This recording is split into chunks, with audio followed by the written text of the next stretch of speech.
Hello friends, welcome to my channel Educational World. आज हम आपको बताएंगे इंजीनियरिंग ड्राइंग चैप्टर फर्स्ट तराजू से मल्टी चॉइस क्वेश्चन जो इस बार ऑनलाइन एग्जाम होने वाला है उसमें भी आ सकता है। उसी टाइप के क्वेश्चन बनाए गए हैं। आइए चलते हैं क्वेश्चन की तरफ। क्वेश्चन नंबर फर्स्ट देखिए मेरा क्या है। किस प्रकार का पैमाना है जिसमें प्रतिनिधि भिन्न एक संबंधी एक है। प्रतिनिधि भिन्न मतलब आरएफ। ए बढ़ता हुआ पैमाना, बी घटता हुआ पैमाना, सी पूर्ण आकार का पैमाना, डी ग्राफिकल स्केल। तो इसका जो राइट आंसर होगा ऑप्शन नंबर सी इसका राइट आंसर है। पूर्ण आकार का पैमाना होता है। आइए बढ़ते हैं नेक्स्ट क्वेश्चन की तरफ। क्वेश्चन नंबर 2 देखिए मेरा क्या है। निम्नलिखित में से कौन सा प्रतिनिधि भिन्न बड़े पैमाने को दर्शाता है, आरएफ को दर्शाता है। तो देखिए एक संबंधित 0.2 दर्शाता है। तो इसका जो राइट आंसर होगा ऑप्शन नंबर ए इसका राइट आंसर है। आइए बढ़ते हैं नेक्स्ट क्वेश्चन की तरफ। क्वेश्चन नंबर 3 देखिए मेरा क्या है। अगर आप चैनल पर नए हो तो चैनल को सब्सक्राइब कर लीजिएगा और ज़्यादा से ज़्यादा शेयर कीजिएगा। और अप्लाइड मैकेनिक्स और अप्लाइड फिजिक्स सेकेंड का मल्टी चॉइस क्वेश्चन आपको इस चैनल पर मिल जाएगा। मतलब 25-50 प्लस मल्टी चॉइस क्वेश्चन बनाया गया है। आप उसे जाकर जरूर देखिए। क्वेश्चन नंबर 3 देखिए मेरा क्या है। निम्नलिखित में से कौन सा पैमाना कम करने वाला पैमाना है। निम्नलिखित में से कौन सा पैमाना कम करने वाला पैमाना है। तो देखिए दो तीन संबंधित दो ये नहीं है। तो एक संबंधित तीन होता है। तो इसका जो राइट आंसर होगा ऑप्शन नंबर 20 का राइट आंसर है। आइए बढ़ते हैं नेक्स्ट क्वेश्चन की तरफ। क्वेश्चन नंबर 4 देखिए मेरा क्या है। निम्नलिखित में से कौन सा बड़ा पैमाना नहीं है। तो देखिए बड़ा पैमाना नहीं है तो ऑप्शन नंबर सी इसका राइट आंसर है। ऑप्शन नंबर सी इसका राइट आंसर है। 3/5 होगा। देखिए कैसे होगा। बड़े पैमाने का अर्थ कि चित्र वास्तविक वस्तु से बड़ा है।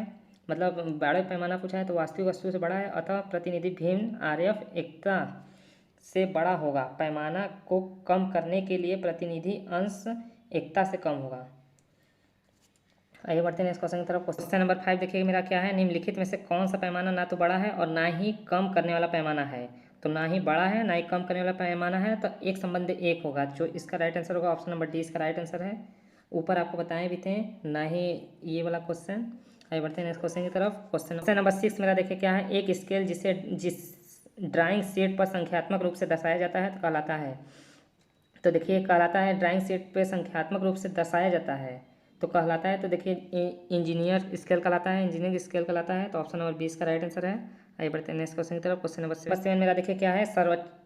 सर्वेक्षण मानचित्रों में निम्नलिखित में से किस पैमाने का प्रयोग किया जाता है। ए इंजीनियर का स्केल, बी विकर्ण स्केल, सी graphical scale, D vernier scale. तो देखिए इसमें जो इसके बड़े मतलब निम्नलिखित पैमाने का प्रयोग किया जाता है तो ग्राफिकल स्केल का प्रयोग किया जाता है। तो इसका जो राइट आंसर होगा ऑप्शन नंबर सी इसका राइट आंसर है।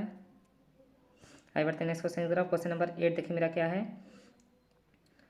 पैमाने की लंबाई की गणना करने का सूत्र क्या है। ये देखिए इंपॉर्टेंट क्वेश्चन है। क्वेश्चन नंबर 8 पैमाने की लंबाई की गणना करने का सूत्र क्या है। देखिए इसका सूत्र होता है मापी जाने वाली अधिकतम लंबाई गुणित आरएफ होता है। तो इसका जो राइट आंसर होगा ऑप्शन नंबर डी इसका राइट आंसर है। आइए बढ़ते हैं नेक्स्ट क्वेश्चन की तरफ। क्वेश्चन नंबर 9 देखिए मेरा क्या है। देख लीजिए इसका स्पष्टीकरण भी हमने लिखा है। पैमाने की लंबाई करने के निम्न सूत्र का प्रयोग करके किया जाता है। पैमाने की लंबाई बराबर आरएफ गुणित मापे जाने वाली अधिकतम लंबाई।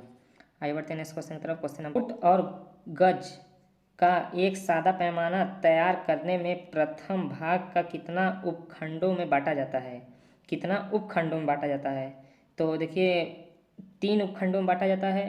तो इसका जो राइट आंसर होगा ऑप्शन नंबर 20 का राइट आंसर है। 3 उपखंड में बांटा गया है। आइए बढ़ते हैं नेक्स्ट क्वेश्चन की तरफ। क्वेश्चन नंबर 10 मेरा देखिए क्या है। पैरों और इंचों का एक सादा पैमाना तैयार करने में प्रथम भाग का कितना उपखंडों में बांटा जाता है। ये देखिए पैरों और इंचों में पूछा है। मतलब इंची जो होता है का एक सादा पैमाना मतलब सफ़ेद पेपर जो मिलता है ड्राइंग शीट तैयार करने में प्रथम भाग को कितने उपखंडों में बांटा जाता है। तो देखिए 12 उपखंडों में बांटा जाता है। तो इसका जो राइट आंसर होगा ऑप्शन नंबर सी इसका राइट आंसर है। आइए बढ़ते हैं नेक्स्ट क्वेश्चन की तरफ। क्वेश्चन नंबर देखिए मेरा 11 क्या है। 11 क्वेश्चन नंबर देखिए मेरा क्या है। सादा पैमाने का उपयोग करके हम इकाइयों को समायोजित कर सकते हैं। तो समायोजित कर सकते हैं तो कितने इकाइयों को समायोजित कर सकते हैं। तो 2 इकाइयों को समायोजित कर सकते हैं। ऑप्शन नंबर सी इसका राइट आंसर है। इसका स्पष्टीकरण भी आप देख लीजिए मतलब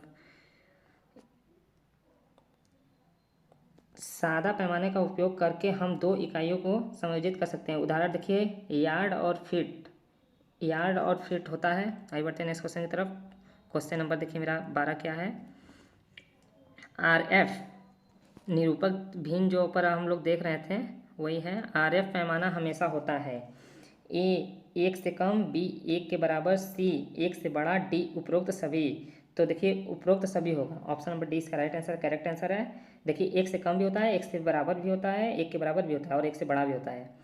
और उपरोक्त सभी RF स्केल के अंतर्गत माना जाता है। आइए बढ़ते हैं नेक्स्ट क्वेश्चन की तरफ। क्वेश्चन नंबर 3, इकाइयों और उपखंडों को स्पष्ट रूप से लेबल किया जाना चाहिए। लेबल किया जाना चाहिए मतलब A true, B false, C सही या गलत हो सकता है, D नहीं कह सकते हैं, मतलब कहा नहीं जा सकता है। तो देखिए ये सही है। तो इसका जो राइट आंसर होगा ऑप्शन नंबर ए, इसका मतलब सही है, ट्रू होगा। आइए बढ़ते हैं नेक्स्ट क्वेश्चन की तरफ। सच, देखिए इसका स्पष्टीकरण देख लीजिए।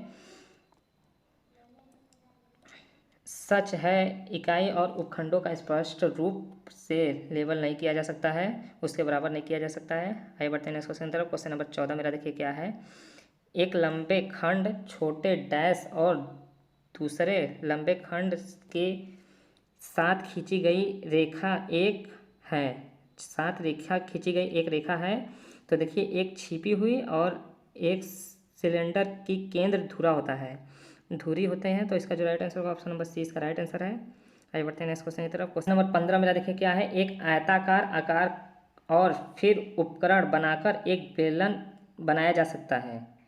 एक आयताकार आकार और फिर उपकरण बनाकर एक बेलन बनाया जा सकता है। तो एक बेलन बनाया जा सकता है तो घूमना होगा।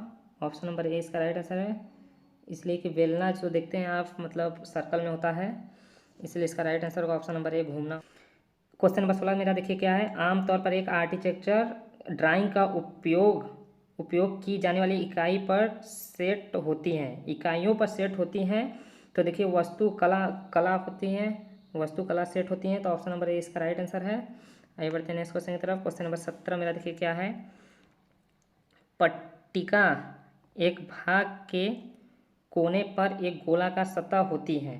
पट्टिका एक भाग के कोने पर एक गोलाकार सतह पर होती है। ए अंदर, बी बाहर, सी रेडियल, डी आइसोप्लेन।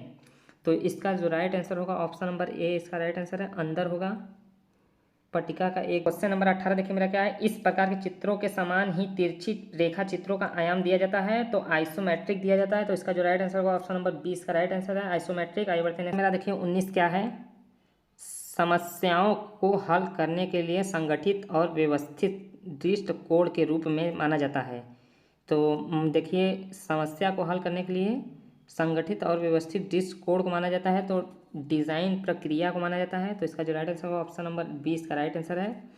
अगर आप 20 क्वेश्चन है मेरा, 20 प्लस क्वेश्चन है, अगर आप इससे भी पढ़ लेते हैं तो लगभग आपका ऑनलाइन एग्जाम में आ सकता है। आइए बढ़ते हैं नेक्स्ट क्वेश्चन की तरफ। क्वेश्चन नंबर देखिए मेरा 20 क्या है, आज का लास्ट क्वेश्चन। अगर चैनल पर नए होते हैं चैनल को सब्सक्राइब कर लीजिएगा और ज़्यादा से ज़्यादा शेयर कीजिएगा। क्वेश्चन नंबर 20 देखिए मेरा क्या है। उत्पाद विकास और निर्माण की लागत का लगभग कितना हिस्सा डिज़ाइन चरण में निर्धारित किया जाता है। देखिए इंपॉर्टेंट क्वेश्चन है ये। उत्पाद विकास और निर्माण की लागत का लगभग कितना हिस्सा डिज़ाइन चरण में निर्धारित किया जाता है।